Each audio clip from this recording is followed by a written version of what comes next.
Welcome to the ArmaniTalks YouTube channel. I'm your host, ArmaniTalks. In this channel, I'm covering communication skills for you to level up your way with words and become much more articulate. In today's episode, I'm going to be sharing how to read for 2 hours a day. Better yet, I'm just going to give you some advice because knowing how to read 2 hours a day is simply a matter of execution. The advice is meant to help you anytime you're hitting some roadblocks. Before I share the advice, I do want to share that reading for 2 hours a day for most people is not needed. I would actually say it's overkill. Because for most people, they have a job, they have family, they have a commute, they have other hobbies, where if they're squeezing out 15 minutes a day to 30 minutes a day, that's more than enough. But every now and then, we have a thing called the outlier. The outlier is someone, let's say they are an entrepreneur, they're single, they run a content business. They have been reading for 15 minutes a day for a long period of time. And at this stage, they're like, I still have plenty more hours in the day that I would like to fill up. And I understand the benefits of reading.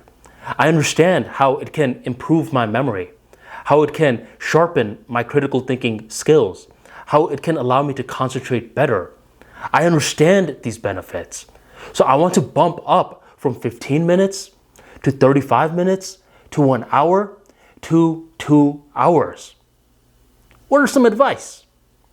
The first advice I can give you is that you should have different formats if available. You should have paperback and you should have Kindle.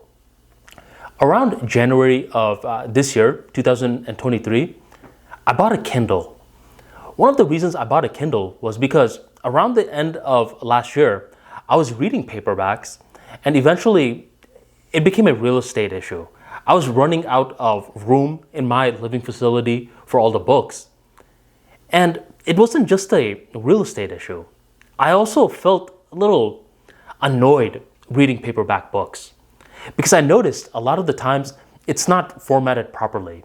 Some of these books, the text goes all the way to the spine, so you have to keep turning your head in order to read it. And you do this enough times, your neck gets stiff. And whenever my neck got stiff, the next day when I was supposed to read for not 1 hour, but 2 hours, I just dreaded it and I didn't want to do it. So around January, when I bought the Kindle, in many ways, it was a saving grace because Kindle is standardized. I mean, you're going to get the nice formatted book for all books that you get. I liked Kindle. Scratch that. I loved Kindle for month after month after month. And then by around May-ish, I started to not like Kindle that much. I felt a little annoyed by it because with Kindle, I don't know, something about it doesn't feel real. You don't get that same dopamine rush when you finish a book. It's just this digital book that's in your digital library. Too much digital going on. That's when I thought, I really missed the paperback. And thankfully, I still had a lot of unread paperback books. So I was able to switch to the paperback route. In your journey, you may right now love paperback, but eventually you start to build a dread towards it. I highly recommend investing in a Kindle. I'll drop a link to the one that I have in the description box. And you could just have it. You don't even need the fancy one. You could get the cheapest one available. And now you have something that allows you to switch mediums whenever you feel bored. So that's advice number one. Have different mediums available. The second advice is to pin down your reading time and every now and then be willing to adjust. So what happened was normally I read for 2 hours from 5 p.m. to 7 p.m. That's something that I consistently do. However, at certain points of last year, I noticed that around 5 to 7 p.m., I was getting tired. So you know what I did? When I got the Kindle, instead of reading at 5 to 7 p.m., I would read from 8 a.m. To 10 a.m. And I was like that for months until eventually I got tired with 8 a.m. to 10 a.m. and I switched back to 5 p.m. to 7 p.m. What I recommend is whenever you choose a time slot to read your 2 hours, you stick with it. You're disciplined with it for a long time until your emotions are making you feel a little iffy. And the thing is, you're going to feel iffy every now and then. But if you're having a string of days where you're feeling iffy and you just keep procrastinating the reading, and mind you, you're someone that likes reading. So if you're procrastinating it, then you may want to toggle with the time. You may want to do it in the morning, or if you're already doing it in the morning, you may want to switch it to the evening or even night, depending on your schedule.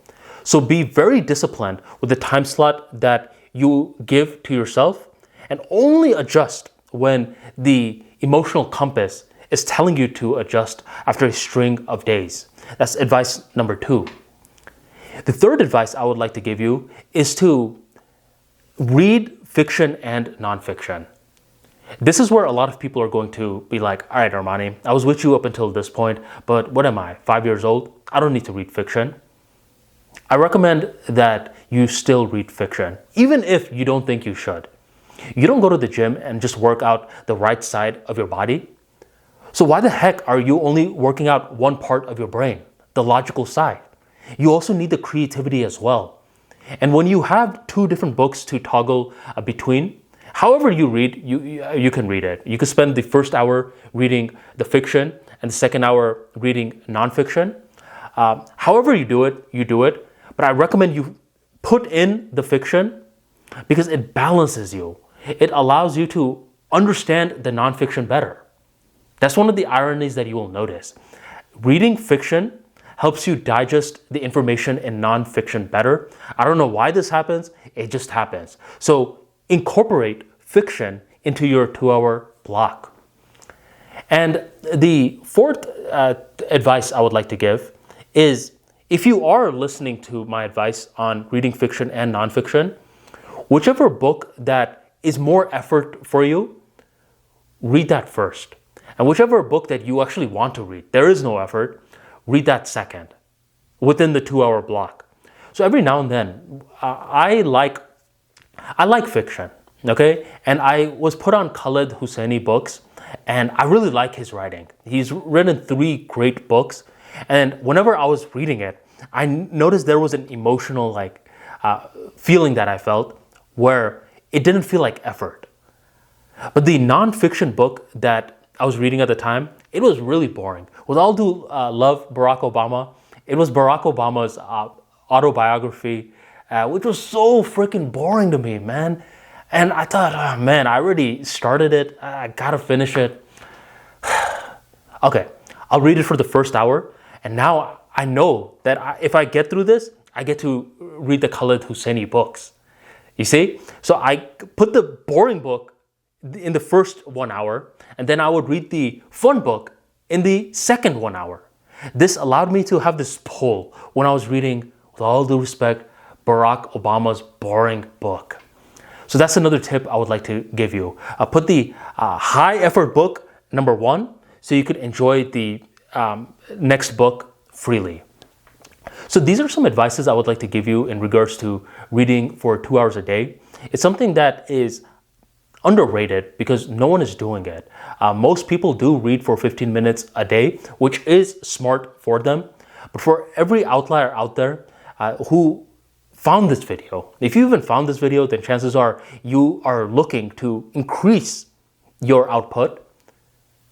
Now you're going to be reading for those 2 hours. Any advice that makes the journey smoother should be taken in. So good luck to reading 2 hours a day. It's a skill set that compounds over time.